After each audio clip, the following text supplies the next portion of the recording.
Our keynote conversation is with Vanessa Freeman. It is my pleasure to actually moderate this wonderful conversation with Vanessa. You can find our bios on the event app, and we're honored and delighted to have her with us today. Vanessa Freeman is a news anchor on WPIX in New York City and the founder of One Women for All, a New Jersey-based 501c3 nonprofit focused on women's empowerment. Her career has taken her across national and local news, from Cheddar News to News 12 networks to red carpet interviews, politics, and community stories. Now join me in welcoming Vanessa to the stage. Please give her a big round of applause. Vanessa. Yes! Let's hype her up! Hi! Thank you, Vanessa, for being here. Oh, it is my honor. Hello, everybody. I'm thrilled. Thank you so much. Vanessa came from far, right? How are you feeling? Was it a long drive? All the way from New Jersey. It was a harrowing adventure. Yeah, no, it was about an hour in traffic today, but no. It seems like the Knicks brought the heat, though. Oh, yeah. The Knicks, this is why we're fanning ourselves, because of the Knicks. Yes. Also, we were talking about earlier that, Vanessa, you barely slept. Yes, so as you saw in the sizzle reel, I literally wake everybody up in New York. We are the first broadcast for PIX 11, anchoring the 4 a.m. news. So obviously it has its challenges, but for me, I think mornings are so intimate because people ritualize their mornings. They let us in, our time checks coincide with when they wake up, when they do their coffee, when they get their kids out the door. So it is such an intimate space, even though, yes, the wake up is rough. My alarm goes off at 1:45. I hit the snooze, then I wake up at 1:50. And she's here with us today. Can you believe that? Wow. I would be nowhere else. So. Thank you so much, Vanessa. Before we talk a little bit more about titles, career opportunities, and the work people see on television, I want to start with you, the person behind the journey. Let's talk back to the young Vanessa when she was starting out in her college early years. Did you know you were going to be a news anchor? I was always obsessed with TV. It's funny because as I look out at all of you, I'm like, I was just here. How am I almost 20 years removed? But yes, I grew up in a West African household. So it was BBC, it was CNN. My parents used news as a window into back home, but it also informed the changes that were happening in their own backyards. So that was my parents. When I went over my grandmother's house, it was Oprah, it was Ricky Lake, it was Montel.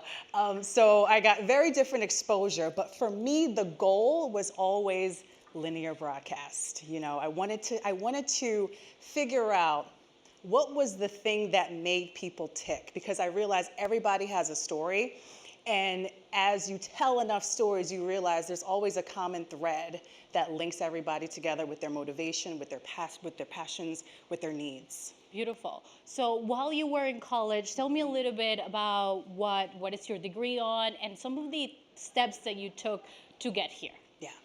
So I majored in broadcast journalism with a minor in public relations at Marymount University in Northern Virginia. DC was in my backyard, so I started interning at NBC News in Washington, DC.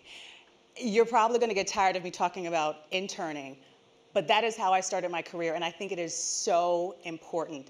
When I walked into NBC News, the first thing I did, and I would implore you guys to do the same, these three things. So obviously, prior to that, many emails to an array of news organizations. And I'm pretty sure I could look at your inbox and see the same, because the fact that you guys are here means that you are dedicated to pursuing a career in media, and I know that you guys are diligent. But once I got in the door, the first thing was identifying what type of organization I'm working in. So that was a very typical newsroom. It was a network newsroom. So identifying what the roles are and how I can support them. So we have news director, we have producer, we have editors, we have writers. And for me, I wanted to be the best offensive, defensive player to support them, but also start to anticipate the needs before the need even arised. So once I figured out the key players, I then identified who was my hashtag goals. Who in the organization did I want to be like? Who in the 5, 10 years, 20 years, whose career do I want? And I was dedicated to seeking that person out as a mentor. With that, after learning about the organization, you then go to that person to seek mentorship with research, knowing about that person's backstory, knowing the role they play in the organization. And third, coming with a game plan. So depending on how long you're going to be there, what do you want to leave with? Do you want to leave with a reel? Do you want to know how to produce a show? Do you want to know how to write, how to edit? It was very important for me to leave NBC News with something. At that point, I realized that I did want to do TV presenting. I wanted to be a news anchor. So I sought out Mika Brzezinski, because she was in the building doing Morning Joe at the time. This was like 2006, I'm sorry, 2006, wow, 2006, 2007. Meet the Press was also in the Washington, D.C. Bureau, helping to PA also for Andrea Mitchell. And I have tape of myself with Mika Brzezinski at the anchor desk over my shoulder, instructing me how to read the news. And I'm not saying that I'm encouraging stalking, but be persistent. I kept an eye on whatever Tamron Hall was going to be in the Bureau covering elections. I would send her an email. When it comes to seeking out mentorship, it's not always going to look like them scheduling a separate date in their calendar for you or them taking you out to coffee. It may be you volunteering to shadow them. Maybe you're out on a story with them. Maybe you're in the field with them. And while you're there, you're obviously being valuable, but you're also being visible and useful. Be useful. I love that. Thank you so much. You already started with the top gem. So I've been taking down some notes for all of you. Interning is so important. Absolutely, and that's how you get started. We talked a little bit about this in the last panel, and you mentioned this a little bit as well, but not everyone is a little bit extroverted. We have a lot of introverted people in the room, and sometimes even if we see Tamron Hall down the hall, right? How can we start to approach them? What are some advice that you have for introducing yourself, letting them know that you're there to volunteer, to support them? Just pretty much how to start that initial conversation. Right. So the first thing I did was essentially I came armed with, learning about the show. Again, understanding the type of organization you're going into. So I knew, let's say Andrea Mitchell. Andrea Mitchell loves her papers. She had to have physical papers each and every morning. So I would make sure that with Andrea's coffee, all of her papers were fanned out in a very specific way. And then she began to realize, oh, this is the intern Vanessa that is leaving this distinct kind of trademark to how she leaves my desk and gets me prepped for the morning. I say these little signatures and just making sure that you are useful and available, but also start with identifying what you want to do. Be loud and be proud about what it is you want to do. I knew I wanted to be a news anchor, first and foremost, and that's kind of how I led every conversation when I went into NBC News. So let's touch a little bit more about that, because it's a big thing about advocating for yourself. Correct. And it's so important in this industry, because if you don't believe in yourself, how is other people going to believe in you?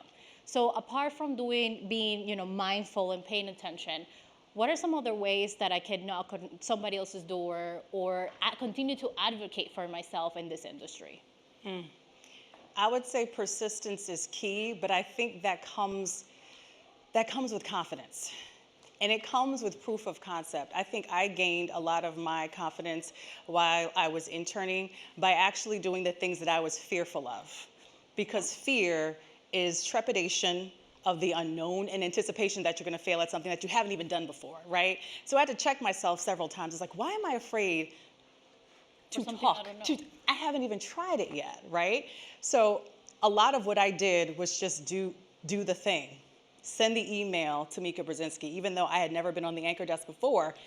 Very first time, it was with Mika Brzezinski. I was so nervous, but I did the thing, and I was like, okay, now I can open the door and send that email to Tamron Hall and be direct in my introduction to her.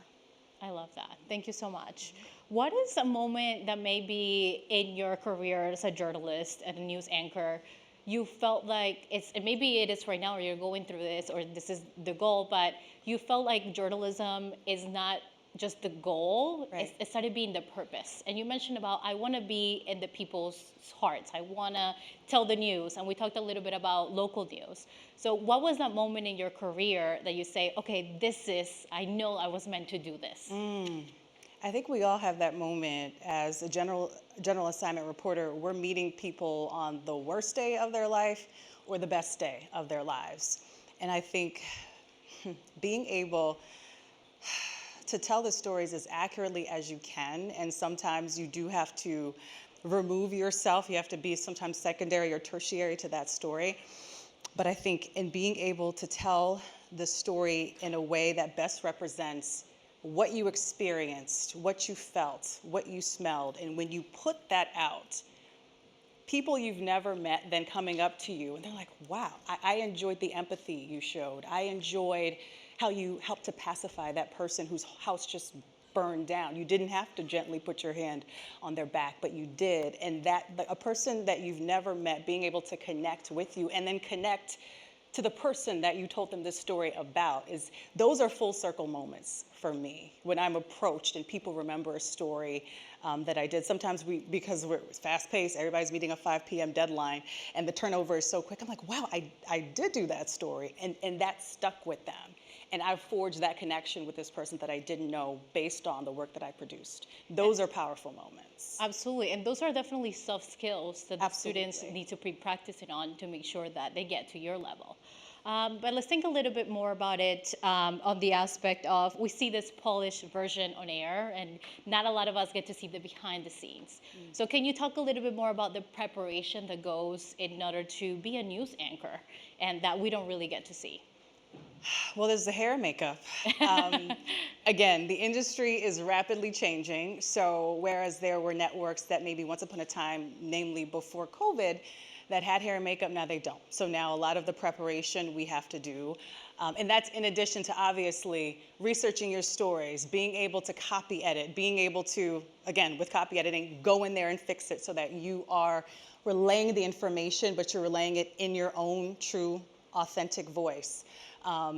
You guys have probably seen the IFB in news anchors and reporters' ears. There's a producer also talking to you while you're trying to write and get ready for the newscast. So those are some of the behind the scenes elements that I don't think a lot of people see, but there's so many people that are responsible behind the scenes for the production that you never really see on air, obviously. And what do you suggest they should be start to do right now? What are some of the skills to prepare them for that type of the level of work that you do?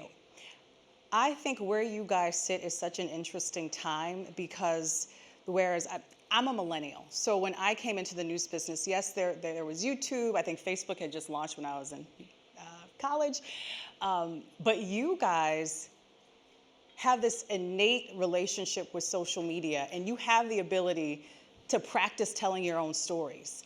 You guys have your phone, you have the Osmo. Do you guys, the Osmo cameras, you guys have Amazon, you can get the lighting boxes, and you can probably arrange a set that's better than my news desk, like better lit than my news desk.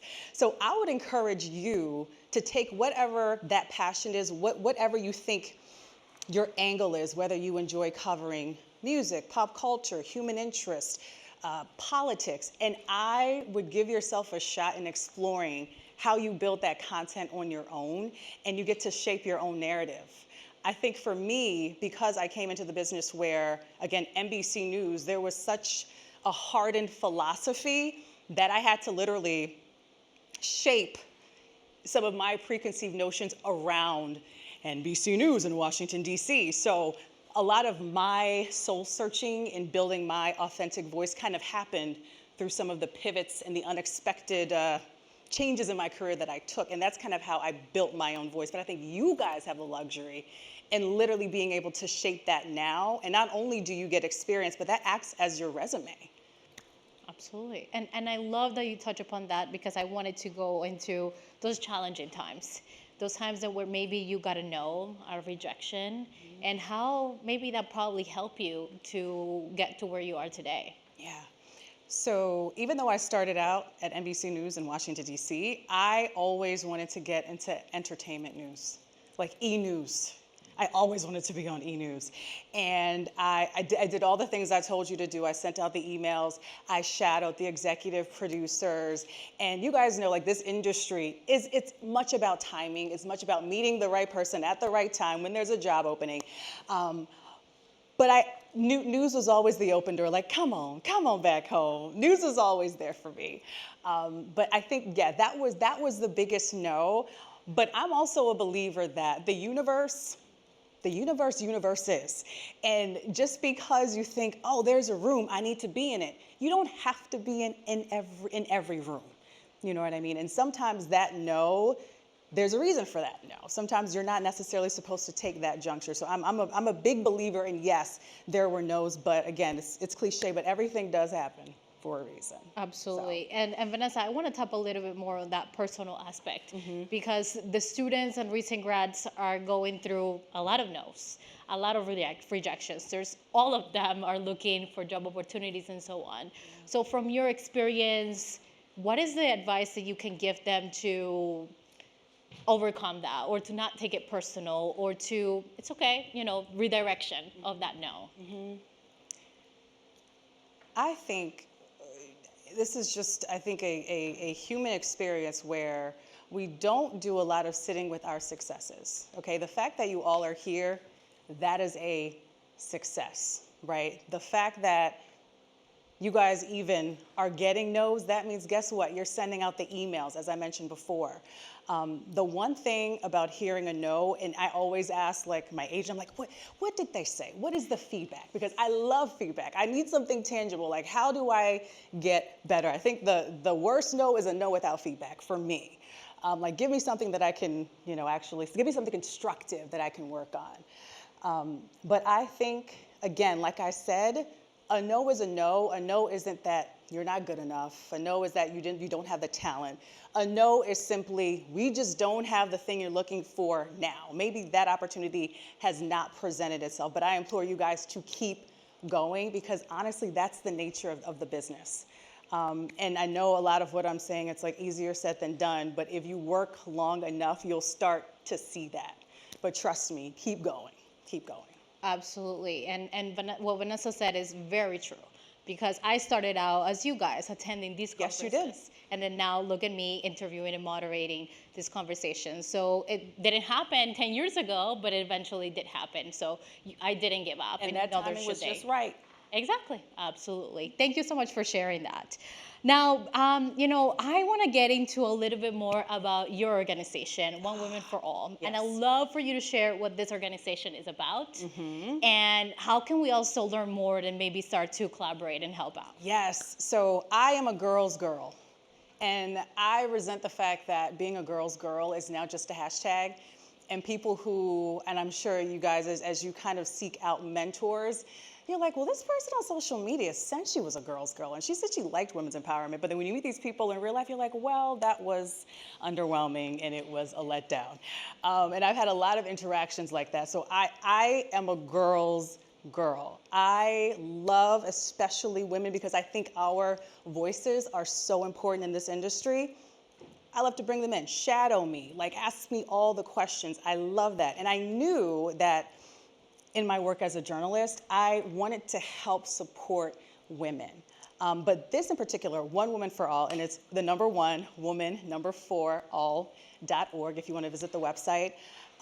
This was really born of the admiration I have for the incredible matriarchs in my life. My mom, my grandmother, a long roster of fabulous African aunts who are from West Africa, and they would tell me stories about their life, about education, which is a luxury, right? People have to travel very far, and that was if there was a school that they could go to. And they would tell me about the issues that women and girls would deal with, namely the lack of underwear. And I was shocked. I'm like, okay, well, they don't have underwear, big deal. And statistically, women and girls who do not have the appropriate underwear protection, they're more susceptible to abuse, to sexual abuse, to being taken advantage of. And that was like a gut punch for me. I'm like, okay, so there's a need for underwear. And that's when I put on my journalistic hat. And I just started calling local crisis centers and shelters in the tri-state area. And sure enough, they're like, the thing we need is underwear for women and girls. And I'm like, why is this not being talked about more? I mean, there are huge campaigns about socks. Everybody knows we need to donate socks, but women and girls right now in the tri-state area are going without underwear. And it's like, for a lot of us, the fact that we don't necessarily think about that or have to grapple with that, that is a blessing. Because not having that, statistically, not having that protection, not feeling worthy, not feeling supported in that way, that impacts girls from, let's say, being in the seats that you're in right now. You know, it hinders them from being able to show up as their full selves, for being able to pursue different opportunities because they're embarrassed, right? And I thought, man, if I can create something that allows these women and girls to show up in their full, bold selves, because we know we need their voices, I was like, I am going to do that. So 6 years ago, One Woman for All was created. I love that. Who would have thought that underwear would be tied Underwear. into confidence? Absolutely. And that is, you know, and the women are needed it. So how can we actually learn a little bit more about it, or are there opportunities there? Absolutely. So our approach is holistic women's empowerment, from the inside, which is the underwear, and the out. So we still provide mentorship, career counseling and coaching. But if they don't feel protected, you can give them all the empowerment and the career guidance. It's just not going to work if they don't have that confidence of being protected in such an intimate way. So if you do want to help out, support, volunteer, join the tribe, or maybe you know someone who could benefit from our services, you can go to onewomanforall.org, go to contact, send me your information, and we would love to get you involved. Absolutely. So you'll definitely be seeing more of Yeah. Vanessa with the Center for Communication to make sure that we're supporting all the women. Thank you so much for sharing that, Vanessa. Of course. Thank you for allowing me to. Of course. Now, you know, we'll be talking a little bit about your organization and, you know, what you do as a news anchor. But one of the things that you do day to day and that I feel people don't realize is the importance of local news, and how there's so much opportunity there for folks who want your career path to do that. Obviously, everybody wants the ABC, NBC, all of that, right? But local news, tell me a little bit more about that. Local news is literally the heartbeat of the community. Like I said, talking about why I love doing morning news, it's so intimate. There is nothing better than going to the grocery store and going to the mall or wherever and running into people who enjoyed my story about Daisy Bees, you know, who was a local talent who's emerging on YouTube. I think local news in particular fills a very unique space. We've seen a lot going on with commuter stories. We've had issues with our aging infrastructure here on the subway. We've had strikes. We've, of course, had the huge rally with the Knicks. And we've seen a nice spike in viewership, right? For the last couple of months, things have kind of been declining. But with all of these fantastic stories that meet the community where they are, people are coming back home. I'm like, yes, they still need us. They're still coming back to local news. And it shows that if you are interested in going to local news, that we still meet a very interesting pressure point in the market, and it's still needed. People need journalism. People want journalistic integrity as well. I think local news, we're just accountable to our community in a different way, because like we're in the community. Like, this is the community that we serve. So it's a different type of relationship. Vanessa, would you say in order to work in local news, do you need that passion for the community? Do you need that knowledge? What are some of the skills they should be looking into to start internships or opportunities within local news? Right. I think you have to have a passion for enterprising local stories, like first and foremost. Again, you know, commuter stories drive things, local sports stories. I mean, obviously, the Knicks are pretty big, but for us, it's obviously a local story. And then there's like smaller stories. Like today, we covered this man who is running around the boroughs and he's fixing broken basketball hoops, because now that everybody's excited about the Knicks, you know, these young aspiring athletes, they want to get out on the court, and they should be able to have working basketball nets to go out and practice on. So it's a sub-story, a way to localize this huge national story. And again, things that appeal to me, human interest. Like he's a hidden gem doing work that nobody would really even know about if we didn't have the opportunity to spotlight him. So local news is just, it's telling our stories. It's our stories. Absolutely. And I'm gonna piggyback off of that for a moment, but I also want to welcome whoever has the questions. We're gonna open the Q&A mics, so if you can start coming down and line up for your questions while I ask something related to what you just mentioned. But let's say I am a new intern working, and I know that there is a story, or I would like to pitch a story. How would you recommend that student, that entry level or junior person, kind of pitch that?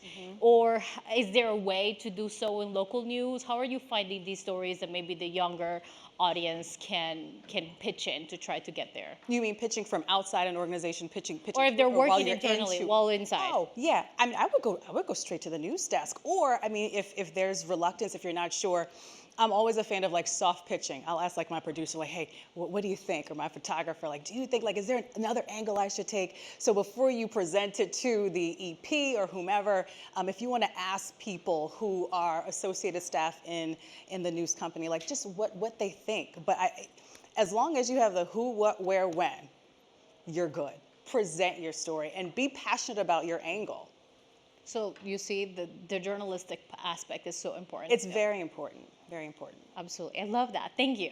All right, we're going to get started to my left, and then please introduce yourself. And we ask that you keep the questions concise, that way we get to all of you. But please go ahead. Hi, Camila. Hi, Vanessa. Sorry, I don't know of how concise this could be. When I came here, I was so inspired by your story, just from reading your bio. One Woman for All is actually the reason why I came, because what I currently do is I work with a nonprofit where we provide totally free after school and summer camp to low-income kids. And so me currently, I do in-game hosting, so I run around like Oprah, you get a shirt, you get a shirt. And I also do team empowerment programs. So one thing about me is my mom, similar to like your family story, every time she sees a photo of herself when she was younger, she go, I had this underwear on and stuff like that. I go, Mom, why do you say that? She goes, because I had nothing. Yeah. And so that's my why on why I do girl empowerment, women empowerment, why I speak, and why I think it's so important for these kids to learn their impact. And I see all these stories of these young girls coming to me and knowing that I'm a safe place for them to tell me these things. And so obviously, I know you have so much that you do in life, but my main thing is your impact and your impact story. And I don't know how often you got to actually hit the field in this direction with your One Woman for Why. With your One Woman for All, but what is like an impact story, if you have one, of a young girl or a family that you have impacted, and how has it changed you that news couldn't? Wow. First of all, I applaud you and your amazing work. Fantastic. And I love the passion that you have for it. I would say the moment that I realized, like, this is what I should be doing, I did a partnership event with the Flow Initiative. They provide sanitary products for women and girls. And we're giving out the products, and there were girls there that said, well, what are we supposed to do with sanitary napkins, because we don't have underwear. We don't have underwear. We don't have a means of securing it. That, to me, that is when I was like, okay, fire up the board, let's go. We're rounding up donations. We're calling as many shelters as we can. That was my moment, because this is targeting hygiene. This is health.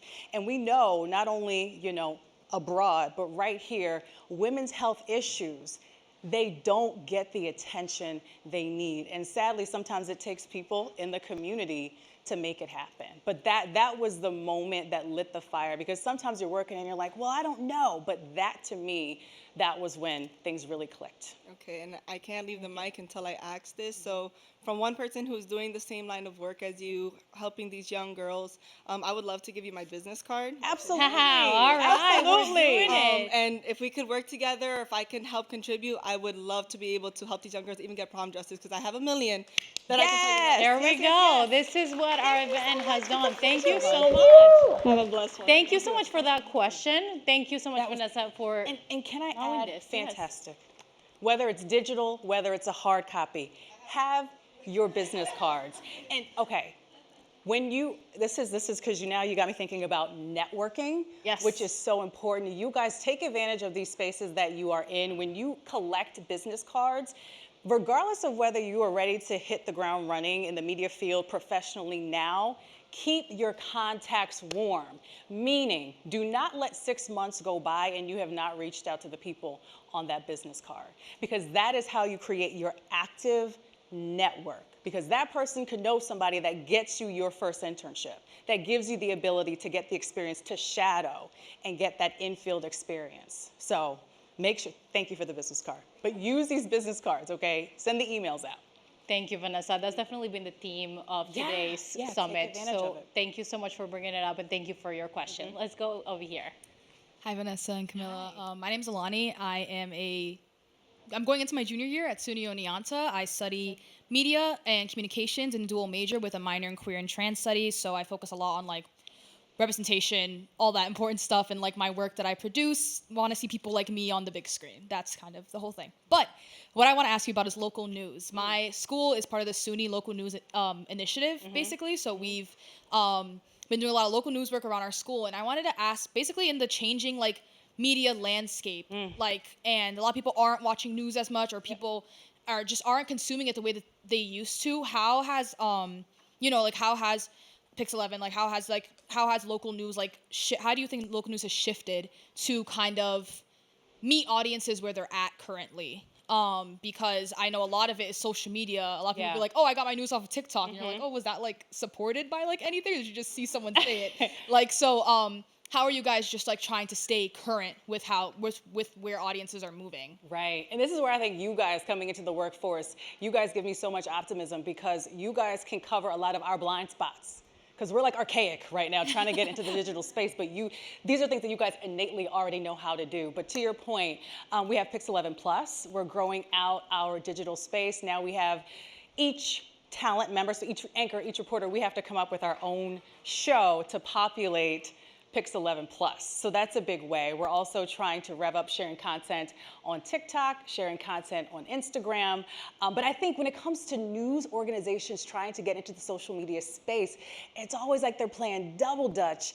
And sometimes they get in a little too late, or they get in a way that isn't really congruent with the algorithm sometimes. Yeah. So I think we're still figuring it out, but we are making a very hard effort to get into the digital space. But I think our biggest aspect is Pix 11 Plus. And also finding the things that are driving those numbers, right? We know commuter stories, weather, big sports stories, they still come home. They still come back to local news. So that has been great to see. And now it's strategizing, okay, how can we extrapolate and build sub-content around more commuter stories if that's what they want, more weather stories, more sports stories, So yeah, it's every day is different. The landscape is constantly changing, but we're just ebbing and flowing as it goes. But it is still strong. Yeah. It is still strong. Thank you so much. You got it. Great, there's hope. Thank you so There's much hope. for your question. Yes, let's go over here. Hi, my name is Alagrace Hungoni. I'm a senior at St. Peter's University. I'm studying communications. I'm sorry, my mind has just been everywhere. I forgot about my introduction. Yeah. I'm studying communications and I minor in journalism, and I also want to be a news anchor. So I'm really excited that you're here because I don't meet many news anchors. So I kind of have a two-parter, right? Because for my honors thesis, I'm focusing on the relationship between social justice and journalism. And a lot of people believe that journalists should not be in social justice spaces. They feel like journalists should have a neutral standpoint, whereas other people believe that that's the whole point of journalism, to be an activist. So the first part of the question is, how do you balance the two, especially with the growing conflicts that we're seeing in today's culture?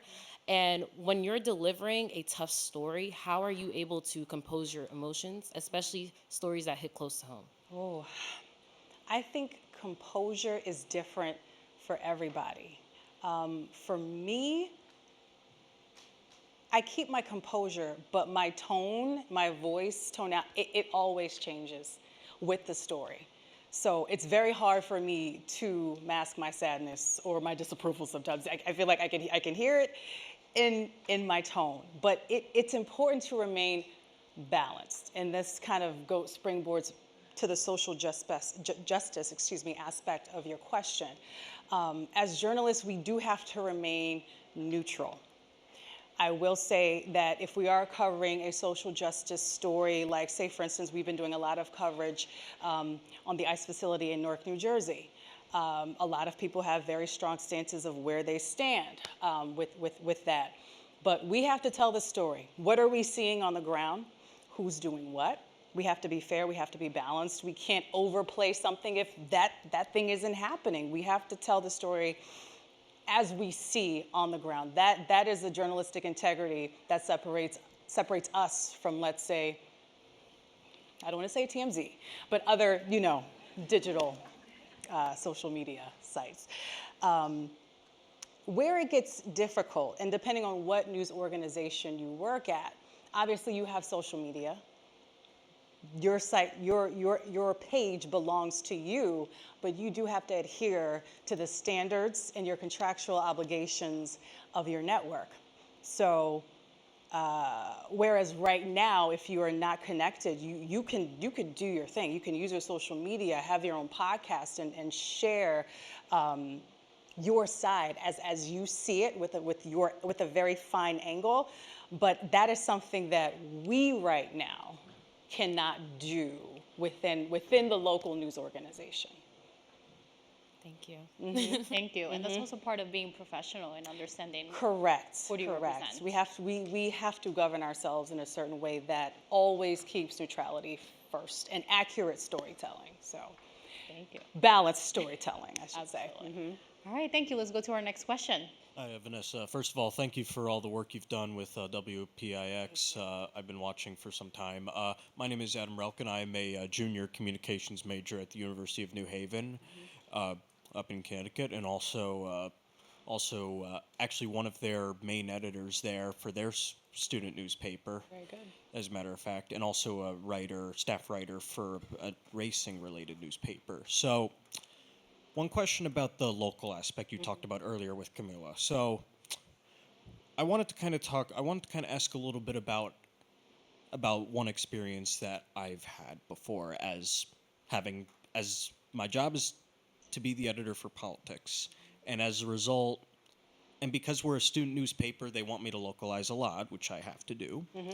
But a lot of the time, there's a lot of nerves that come in from doing so, because you end up having to reach out to people you don't know. Right. And there ends up being a lot of people that I get nervous to talk to, because I'm like, what are they going to say back? Because we're a student newspaper. Like, in your experiences, like, how exactly should someone who has to reach out to people you don't know in many situations, like, be able to overcome the shyness? Like, what's one way that could work for not just myself, but many other people here who may be in the same boat? Right. Well, it gets no more local than a student newspaper. So that's fantastic. I applaud your work. So now you have the familiarity with what it takes to source and vet and look for those stories. It's a job that we have to do. I would say building your reps, like anything in the news industry, whether it's writing, whether it's being on air, just like going in the gym. Sometimes you start lifting 20, then you're lifting 25. Your reps make it easier. So reaching out, whether you're talking to the press office or whatever, these are things that you're going to have to do. And that's how you build your sources, especially in local news. Sources are very important. Absolutely. Even if you practice with the folks that you work with, Yeah. or maybe, there's a partner newspaper where you guys can just kind of practice and exchange. But are you confident in the story that you're covering, on which you're reaching out about? Yes, that's usually what's going to end up happening. I mean, it's just, I get nervous to reach out to people, because there was one story where I reached out to 3 professors that knew about this topic or was recommended to, and they couldn't give any comment on this issue, which kind of left me nervous about it. Like, one declined to comment, one didn't have time to, and another didn't respond at all. Right.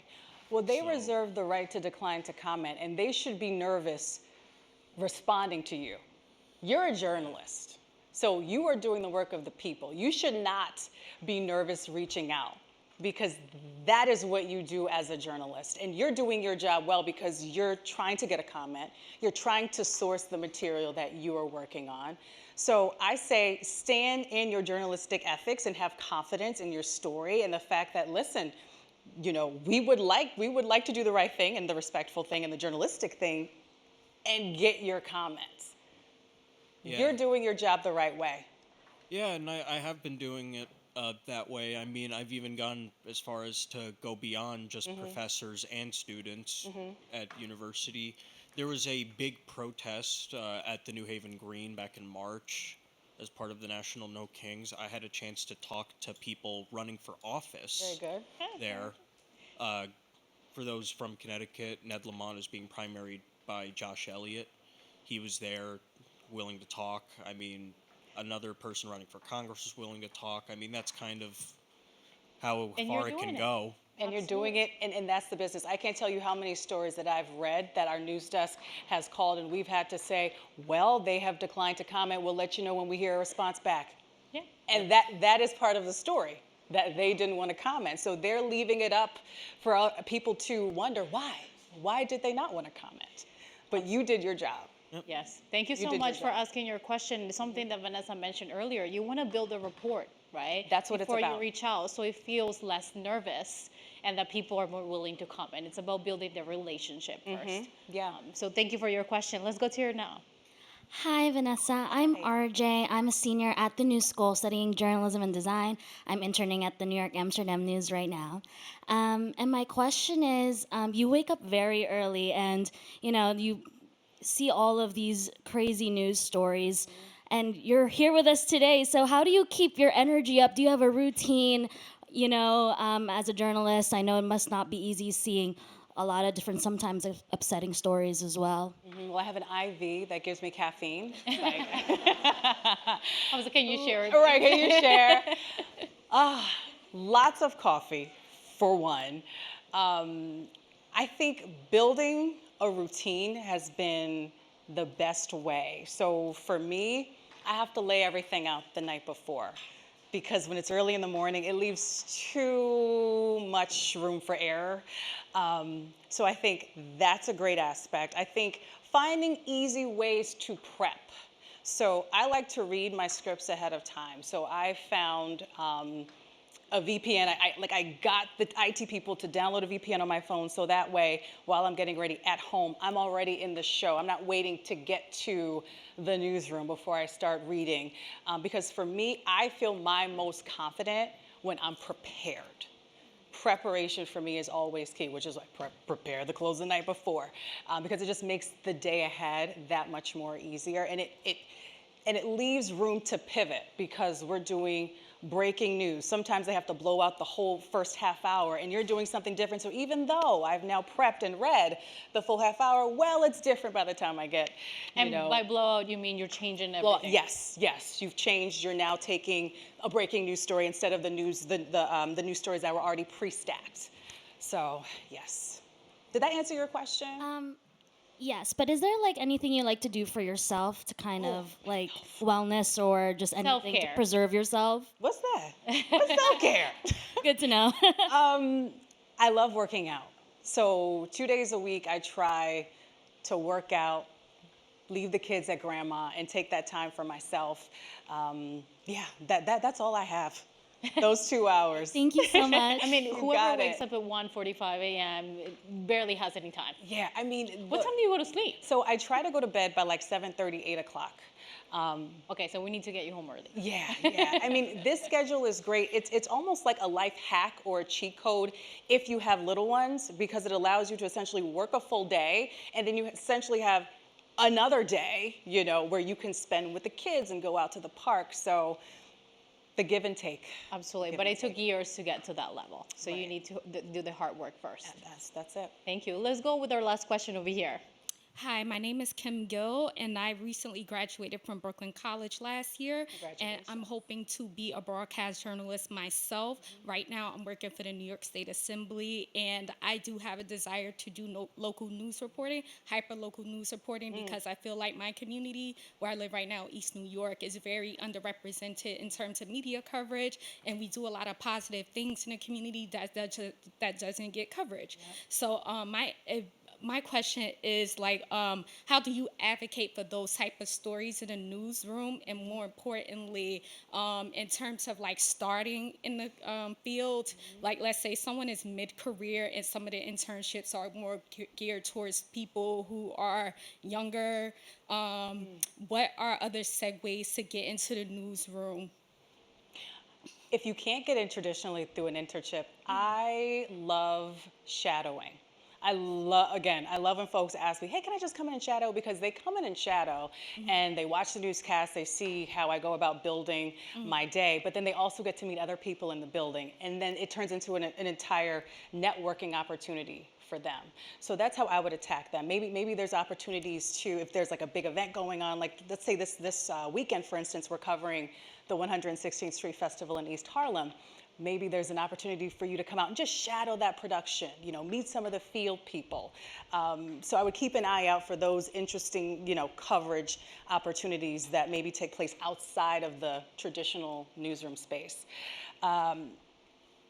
This is why I love PIX 11, because the stories that you're talking about, those are gold, and those are the things that drive our newsroom. For me, those are easy pitches, but it's one of those things where you have to have the confidence in your pitching. Once you have the elements, the who, what, where, when, the key figures, I would say just the confidence in knowing how you're going to build and angle your story and being able to pitch it.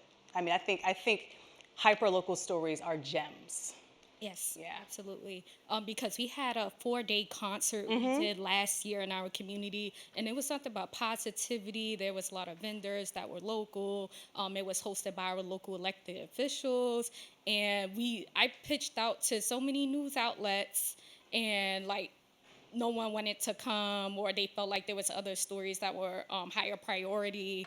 And I just felt like they just missed the mark because it was just 4 days, no negativity, no violence, anything like that. Right. And it drew a lot of people. So I always felt like numbers in terms of crowds would just generate some type of local news coverage. Right. I mean, I would say stay consistent, because I know the news desk can sometimes be overwhelming, and sometimes other breaking news, and it's sad, a horrible breaking news story would take the priority to something that's so positive and so necessary for community members to see. But now, especially in local news, there's not as many crews to go out and cover all the stories. So they have to pick and choose where they go and what's at the highest priority. But I would also encourage you, even if you, you work with the community offices, like the congressmen, sometimes they can have you cover these things for their social media, because there are so many other ways to showcase moments like that as well, just via social media.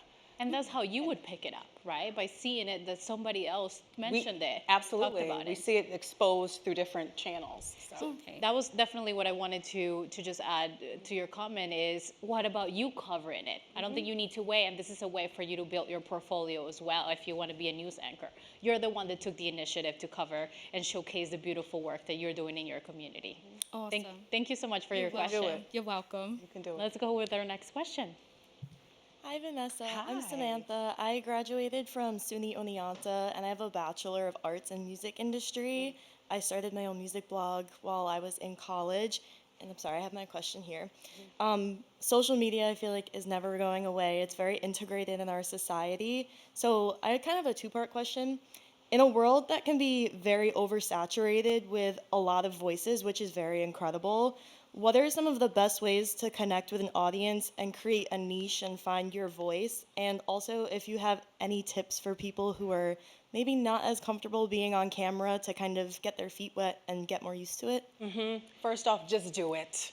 Rip the Band-Aid. And I feel like this is a mantra that I even tell myself as we all try to pivot and like build our own branded digital infrastructure. I think everybody is trying to cut through the noise But I think if you feel like you innately have a unique perspective, just go for it. I think a lot of finding your voice and figuring out what resonates with people is kind of throwing some stuff up against the wall and seeing what sticks, and then what feels authentic to you. Because a lot of this is kind of an exploratory moment of you also finding your own voice and the subjects that resonate and matter to you as well, and the stories that you want to tell consistently if you want to establish a staunch brand. Thank you so much. You got it. Thank you. Got it. And our last but not least question, you got. Hi, Vanessa. Hi, Camilla. So that actually, we had really similar questions because I was going to ask something about misogynoir and how you navigate that. So you kind of answered that. But my name is Marquita Vertillis. I'm a Rutgers graduate. So I wanted to know more about One Woman for All. And as someone whose parent was like forcing them into like self-esteem camp after self-esteem camp, I can understand it's really hard to like build up people's esteem when their material needs are not met and their psychological needs are not met. And I'm wondering how you like meet those like gaps, right? How do you address those gaps where like you can provide a child underwear and you can provide them with empowerment programs, but if it's just like not clicking or it's not resonating with them, what programs do you have to help them? Right. So a lot of these issues, I think the middle ground is the social issue, the social work issue, and that is one aspect of One Woman for All that I would like to build out, because last year's Career Workshop Summit, we were talking to a group of girls, and for a lot of them, you know, we're talking about getting into the field of media. We're talking about building our careers. And these girls really have only kind of aspired to barely leave their own town. So there's a lot of psychological work that goes into it, a lot of social work as well, because there are things that are happening, you know, inside of the home, the home infrastructure that you kind of have to break through. And that, for me, was probably one of the most eye-opening components. You know, there's the material component, but then when it comes to mentorship and career coaching and how to really empower these girls and give them the tools they need, I was like, that is the missing link that we're going to try to build out. But that's very keen of you to already kind of realize that too is a barrier. Yeah. And that's something that we're working on, because sometimes it's hard to get to somebody if mentally they're like, well, I'm just trying to see where my next meal is coming from. Yeah, because when you're in survival mode, it's very hard to, and I think for a lot of us, we're in like a survival mode when it's trying to find jobs, but Right. when like these young girls are in survival mode, like the thought of even like living to like the next day or like Yeah. being 20 is like That's a very luxury. scary. Like you're not even thinking about it. And so you get Right. to this place where you don't have like the resources or the support or even the network to like build yourself up. So I was Yep. just really interested in how you like met those gaps for those women. Thank you so much for Yeah, that. you for your time. that's what we're working on. Thank you. Is building I up love that, infrastructure. and- Thank you for that question. Yes, Thank you all thank for your questions. Thank you. Vanessa, it's not every day that we get to have you, so I have two last questions before we let you go. But I would love to know, what is one skill that you use every day that you didn't realize would be so important when you were first starting out? You can think about this I one. think, you know, I know you guys had a broader conversation at today's summit about imposter syndrome and building confidence. I think I did not trust my intuition. I would feel a way and I wouldn't say what I felt, or I wouldn't be like, oh, are you sure you want to do that story? Maybe we should have that placed here or there. And sure enough, you know, I'm like, darn it, if only I would have just leaned into it and spoken up. But I think lean into your intuition, lean into your discernment. Like, these are triggers that we have for a reason, and it's something that has informed my news judgment. It's something that's informed my safety. If I'm out in the field, I'm like, okay, I don't feel safe here. Maybe we should move. And being able now in the 2026 to speak up, because, you know, when I was interning, I probably would not have, even though I should have.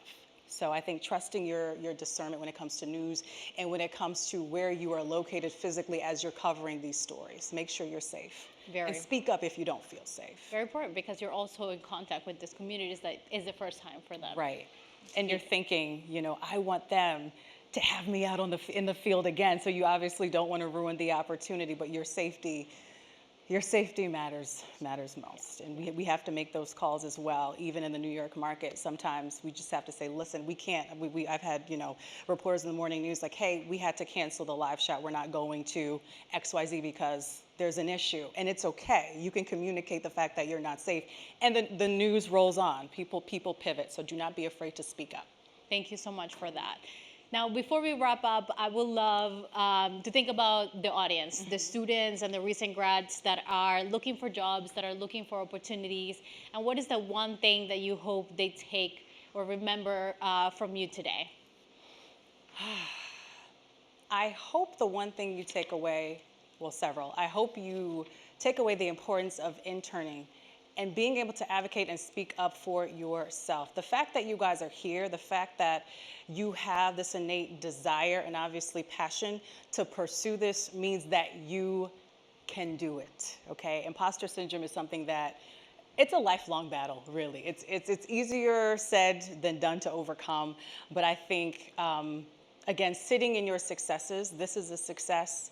Every email that you send out to inquire about an internship or to keep that contact warm, that is a success. Even the no's. Even the no's. There is nothing that is wasted in this field. The no's are a learning opportunity. Even the pivots. I pivoted from traditional news into hosting a lifestyle show. At that point, I'm like, okay, am I going to be able to get back in news? Did the lifestyle show. Then, yes, I got back into general assignment reporting. Then I'm like, you know what? I'm going to try Cheddar, which was a digital platform. At that time, I was working for News 12, which is like a legacy local news brand. And everyone's like, okay, so you're going to Cheddar. Like, what channel? I'm like, it's streaming. They're like, no, but what channel? They could not understand that you just can't like find it on the traditional TV. So it was a big deal because it felt like a departure from everything that I was accustomed to and everything that I kind of built my aspirations on being in linear news. And then full circle, I'm back in local news. And all of those pivots, all of those moments helped to, I think, make me a more diverse anchor in terms of my storytelling, in terms of my discernment, in the way that I tell certain stories or even present the news. Because one thing you don't want to be is a one-trick pony. So know how to do everything. Shoot your own stuff, write your own stuff, field produce your own stuff, edit your own stuff. And that's something that you could start working on now. Editing, I know everybody has CapCut and all types of different editing software on your phone, but get familiar with all of those aspects because that's journalism. These are the tools that we use to tell our stories. So none of the experiences, even though at the time I was like, oh my God, what am I doing? Nothing was wasted. No no's were wasted, no pivots were wasted.